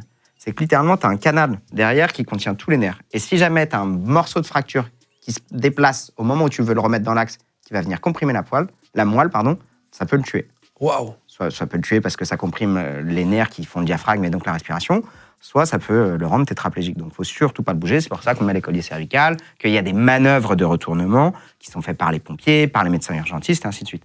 Donc nous, on a d'abord sécurisé les lieux, appelé le SAMU. Heureusement, il y a un pompier qui est arrivé très rapidement, qui nous a aidés. Et le mec a survécu. Oh, bravo! Il n'avait pas eu d'atteinte de la moelle. Ils ont réussi à l'opérer pour lui mettre des fixateurs externes. Donc les fixateurs externes, c'est un truc de 1. Je pense que les gens ont déjà vu ça. C'est que tu as des tiges comme ça, en haut et en bas, et un espèce de cadre. Et les tiges, tu les vois rentrer dans la peau. Qui rentrent de chaque côté du tibia. Exactement. Ah, tu les vois de l'extérieur? Ah oui, tu les vois de l'extérieur. Et vraiment, ça fait un espèce de cadrage comme ça, et tu vois le truc qui rentre dans la peau sur des énormes tiges. Et donc, il a survécu. Et la famille m'a appelé pour me remercier et pour me demander de le prendre en charge. Ah, c'est vrai, magnifique. C'est un monsieur de 70 ans. Et pour le coup, l'histoire s'est bien terminée derrière. Il a repris la marche. Tu as créé ta chaîne YouTube en 2017. Ouais. Enfin, tu te lances sur Instagram et en 2018 sur YouTube. Mais bon, c'est 2017-2018. Tu vas créer Major Mouvement. Personnage, tu as voulu faire ça pourquoi? En plus de ton métier, tu arrives à faire les deux aujourd'hui? Ouais, j'arrive à faire les deux. J'ai eu une période, tu sais, je crois qu'on en avait parlé un peu tous les deux, où j'en avais parlé sur ma chaîne YouTube, où j'ai dû arrêter pendant 6 mois parce que c'était trop. Mais aujourd'hui, j'ai repris dans mon cab. En fait, au départ, je voulais le faire pour que mes patients ils aient un support visuel des exercices que je leur donnais. Et je m'étais dit, si en plus de ça, il y a des gens que je connais pas qui peuvent profiter de mes conseils, tant mieux. Et finalement, le truc a plutôt bien marché. Oh là.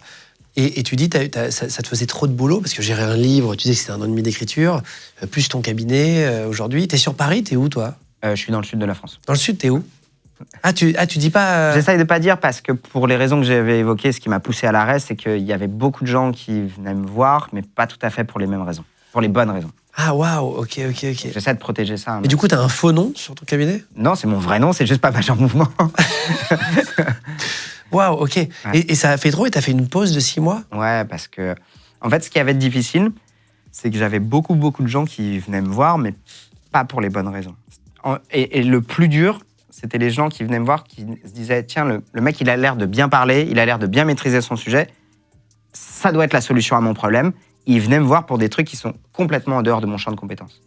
En fait, aujourd'hui, si moi, je parle des articulations, et en particulier du dos, c'est que ça fait 14 ans que je bouffe que ça. Tu vois, depuis le début de l'interview, je dis ça, c'est pas ma spé, je le vois un peu, mais je suis pas bon. Et franchement, quand t'entends les anecdotes que je raconte, ça donne pas envie d'aller me consulter, tu vois. Tu vois, tu te dis pas, tiens, lui, je vais lui confier mes gosses ou mon périnée. Tu t'es dit, lui, à la limite, il a l'air bien sur le dos. Tu dis à l'époque, il savait pas maintenant. Ouais, c'est toujours pas mieux, c'est même encore pire.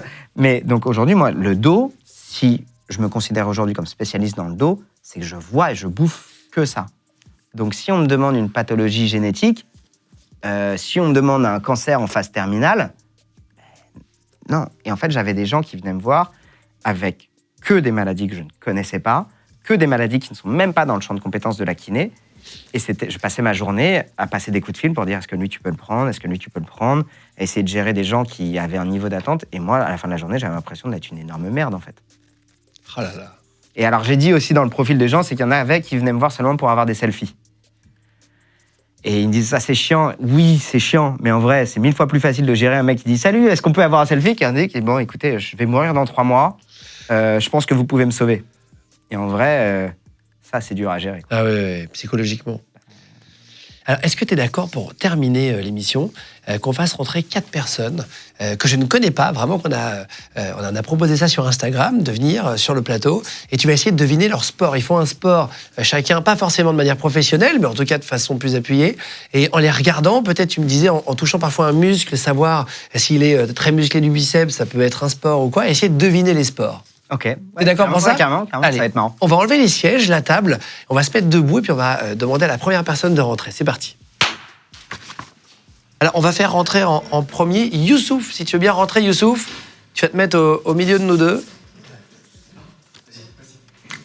C'est très long, l'entrée. Bonjour. Bonjour. Salut, Bonjour, ça Youssouf. va? On te check, ça va? Ça va? Tu vas bien? Tu peux Ça te va et mettre toi au milieu. Ça va? Ça va.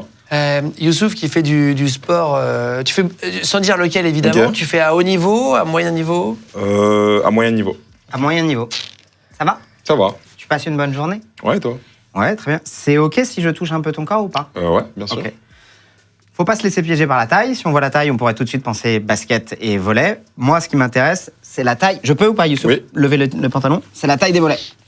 Là, au niveau de la taille des mollets et la densité des tendons d'Achille, je sais, à mon avis, qu'il doit faire de la course à pied. Il y a de la course, il y a peut-être du saut. Je peux regarder les quadris? Oui.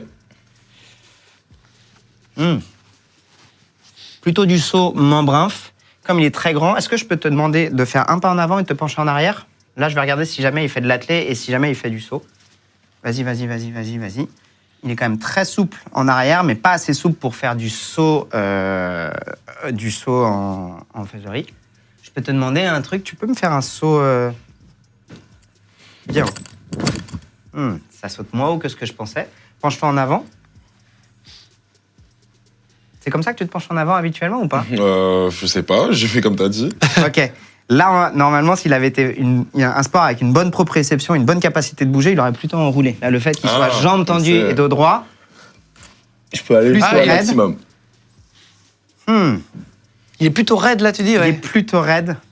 Pour moi, on est sur... T'as quel âge? 21. 21. Pour moi, je pensais qu'il était sur l'athlétisme, mais en fait, il a à la fois trop de raideur et pas assez de souplesse pour être dans l'athlétisme. Donc, je reviens peut-être sur, même si ça avait l'air trop facile, plutôt sur du basket ou sur du volley. La seule chose, c'est qu'il a un saut qui est pas incroyable. Sympa. Non, mais tu vois, je peux te dire que les mecs qui sont vraiment très très bons en saut, vraiment, ils décollent très très très haut. Après, est-ce que tu étais au max? Je dois prendre un pas pour sauter à fond. Ah, bon, bah basket. Alors, c'était ça? C'était ça. Oh, bien joué! Putain, fort! Ouais. Fort! Tu fais du basket depuis petit? Depuis mes 15 ans. Okay. Incroyable. Mais t'es plutôt bon sur... Ton point fort, certes, il y a la taille qui est ton point fort, mais je pense que L'explosivité. C'est ça. Et la vision de jeu, non? Pas trop, je dirais surtout explosivité, tir, pénétration. C'est surtout ça mes points forts. Ok, très bien. Merci beaucoup, Youssouf. Ouais. Merci mille fois d'être venu. Alors, ce qui est assez impressionnant, c'est que tu étais parti sur une autre piste et tu es revenu dessus. À cause de quoi? Le temps qu'on fasse rentrer En fait, Natacha? le truc, c'est que le fait qu'il ait des mollets à la fois hyper secs et hyper durs, je sais qu'il va surtout travailler sur du saut. Mais si jamais il avait fait plutôt de l'athlétisme, il aurait été hyper mobile, tu sais, pour faire ce saut en arrière et ça lui aurait pas posé de problème. Je sais pas si t'as entendu quand ils sont penchés en arrière, t'as entendu un petit cloc? Non, j'ai pas entendu. Quand il s'est penché en avant, tu sens qu'il est moins à l'aise sur son corps. Les athlètes connaissent hyper bien leur corps. Là où sur les sports co, tu vois, il l'a dit, il est plutôt sur de la pénétration, il est plutôt sur le jeu que sur les connaissances de son corps. Magnifique. On va faire rentrer Natacha maintenant, si vous voulez bien. Natacha qui fait un autre sport. On n'a pas fait 2 fois le même sport pour essayer d'avoir... Natacha, elle fait du crossfit. Salut Natacha. Bienvenue. Natacha, elle fait du crossfit. Alors, on peut faire à la limite juste une petite différence. Mets-toi de profil, penche-toi en avant. Attends, parle bien près du micro, c'était bien, Natacha, pardon. Ok, très bien. Elle fait du crossfit. Si elle avait fait de la force athlétique, on peut retrouver les mêmes physiques. Je peux, hein? Oui. Avec des épaules qui sont particulièrement développées, mais surtout des quadris. Mets-toi de profil. S'il te plaît. Avec des quadris qui sont très développés, des ischios très développés. Ceux qui font vraiment de la force athlétique, qui ont beaucoup de deadlift, ils ont très peu d'amplitude. Là, le fait qu'elle aille au sol, il y a 2 trucs qui sont assez marrants. Je pense que tu es très fort pour marcher sur les mains. Oui. Tu viens de la gym, tu as fait de la gym et tu es balèze en gym et après tu es passé au crossfit. C'est ça. Et je pense que tu es aussi particulièrement balèze sur tout ce qui va être toast to bar et sur les tractions. Tu peux envoyer pas mal de tractions en keeping. Ouais. Incroyable. Attends, mais donc t'as vraiment eu ce cursus là, Natacha? Ouais, j'ai fait 15 ans de gymnastique et après là, ça fait 4 ans que je fais du crossfit. Incroyable, t'es fort, hein, franchement, bravo. Et les quadris, donc c'est les muscles devant, ces muscles à l'avant des cuisses. Ça c'est quoi? C'est forcément... comment tu peux savoir CrossFit, là, par exemple, avec les quadris? C'est pas tellement sur les quadris, c'est sur les épaules et sur l'ensemble. Vraiment, les physiques de CrossFit, on va avoir ce côté où on va avoir les épaules qui sont assez développées, on va avoir les quadriceps qui vont être développés. Il y a ce côté, c'est OK si je dis musculeux, c'est OK pour toi? Et puis, il y a ce côté, en fait, relativement bien réparti, mais où on n'est pas comment dire, hyper sec comme parfois quand on fait de la muscu avec des volontés de faire du body. Où là, tu vas avoir du muscle très sec. Au CrossFit, tu as plutôt une volonté d'un bon compromis force-puissance. Oh là là, merci beaucoup Natacha. De rien. Merci mille fois, merci d'être venu. Pas, t'en fais plutôt à bon niveau? Ouais, je fais de la compétition. Voilà. Oh waouh. Attends, mais mec, t'es d'une vivacité, d'une rapidité. J'ai beaucoup de patients crossfitters. Ah, c'est vrai? Ouais, en fait, il a vu passer la porte, il savait déjà. Ouais, plus j'ai des patients qui sont dans les sports, plus je sais. Elle était même pas à l'image. Alors, on va demander alors, attends, peut-être, j'allais dire Samadou. Je crois que c'est Samadou, le numéro 3. Ils sont 4 à être venus. Salut Samadou. Salut Samadou. Ça va? Ça va? On te check. Tiens, viens à côté de nous. Tu vas bien? Si tu veux te mettre ici, vas-y. Ok, donc chez Samadou, c'est un peu plus complexe parce qu'il est assez, complet. Tu vois, on a une masse musculaire au niveau des deltoïdes qui est assez proportionnelle à celle des trapèzes, à celle des biceps, au niveau des abdos, au niveau des quadris. Attends, sans dire quoi, Samadou, juste, tu fais du sport combien de fois par semaine? Sans dire quoi? Alors, je fais du sport presque tous les jours. Presque tous les jours. À haut niveau ou à un niveau plus moyen? Mais intensif quand même. Quand même intensif. D'accord. Quand même intensif. Donc tu vois, là, pour moi, ça va être plus difficile de le lire parce il a rien qui sort vraiment du lot. Pourtant, il fait du sport de manière intensive. Donc s'il fait du sport de manière intensive, on l'a vu chez la jeune personne juste avant, on a vraiment plus de masse musculaire. Je peux te demander de te pencher en avant? Comme si tu voulais toucher le sol. T'es au max? Oublie le micro, Oublie le micro, t'inquiète. vas-y. Là, je suis au max. Ouais, donc on n'a pas une grande souplesse. Et même, tu vois, là, il tremble un petit peu. Tu peux te pencher en arrière? Après, c'est peut-être le fait d'être sur un plateau aussi, c'est... Non, quelqu'un, tu vois, quand quelqu'un qui est vraiment souple, il est là, il remonte sans aucun problème. Tiens, si tu peux te pencher en arrière... Ok. Ah, ça craque. Ouais, c'est plus Tiens, complexe. Ok. Ça, c'est pour toi, c'est pas pour moi, je suis équipé. Là, j'avoue, je sèche un petit peu parce que je pense qu'il a. En fait, il doit avoir un sport qui doit être très polyvalent. À mon avis, qui est plutôt sur une composante cardio. À mon avis, je dirais probablement de la course à pied et plutôt sur de la distance, sur du. Ah, c'est difficile à dire. T'as un cou très musclé. Si je peux donner un indice de dos, c'est assez marquant. Ah, ouais. Est-ce que tu peux te retourner pour qu'il voit bien ton dos? Ouais, voilà, on voit le cou solide. Le truc, c'est que je suis d'accord avec toi sur le coup solide, mais les sports où on a un intérêt à avoir un coup très solide, on va retrouver aussi des oreilles en chou-fleur chez les lutteurs, chez les gens de MMA, chez les boxeurs. Là, s'il s'entraîne à très haut niveau, revient vers moi, il n'a pas du tout le visage qui soit marqué d'une manière ou d'une autre. C'est vrai qu'il pourrait avoir éventuellement de la boxe et avoir un style de boxe où on touche pas trop au visage. T'as pas tort, peut-être, Guillaume. Sur la boxe, j'y aurais pas pensé. Non, mais moi j'ai une fiche, alors du coup c'est plus facile. Mais parce que je Ça voyais peut être la le boxe. cou. Non, en effet, ça peut être la boxe parce que chez les boxeurs, on va retrouver ce côté avec la garde assez en avant comme ça, sur la vivacité. On peut tester un truc? Tiens, tu mets la main au-dessus de... Tiens, Ok. on va faire dans ce sens-là. Je mets la main ici, tu essaies de Ouais. choper le micro. Ok. D'accord, quand je le lâche? Oh. Les gens qui sont pas C'est pas sportifs, facile, ça. Là, c'est super dur. Les gens qui sont pas sportifs, qui n'ont pas un bon réflexe, ils vont pas le choper. Et surtout, les gens qui sont pas sportifs, là, il a fait un truc, je vais pas te le refaire, tu peux te détendre. Il a fait un truc où directement, il est allé chercher la trajectoire. Toi et moi, si on nous le fait, vas-y, je te le fais. Putain, ça me coûtait cher cette erreur. Attends, c'est quand tu veux, c'est ça, Ouais. vas-y. Wow, le mec est chaud! Non mais c'est bon, j'ai vu ce que t'avais fait. Non, mais Il va sinon- chercher la trajectoire. La plupart des gens, quand on n'est pas sportif, on va le voir là où notre œil le voit. Donc, allez, peut-être la boxe. Samadou, quel est ton sport? Je fais du judo. Ah! Pas très loin. C'est un sport de combat sans coup au visage. Ouais, mais il a pas les oreilles. Les judokas, ils sont souvent les oreilles. Je suis désolé, je me suis C'est vrai. trompé. T'es à quel niveau en judo? Là, actuellement, j'ai un niveau, on va dire, régional.